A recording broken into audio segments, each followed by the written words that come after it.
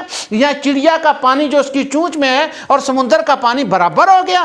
جیسے چڑیا کی چونچ کا پانی اور سمندر کا پانی برابر نہیں ہے، اسی طرح مخلوق کا اور خالق کا علم برابر نہیں ہے۔ امام احمد رضا خان رحمت اللہ تعالی علیہ فرماتے ہیں، آپ فرماتے ہیں کہ خدا کا اور علم کا یوں ہے کہ مصطفیٰ کا علم خدا کے علم کے مقابلے میں ایک قطرہ ہے، اور خدا کا علم سمندر ہے۔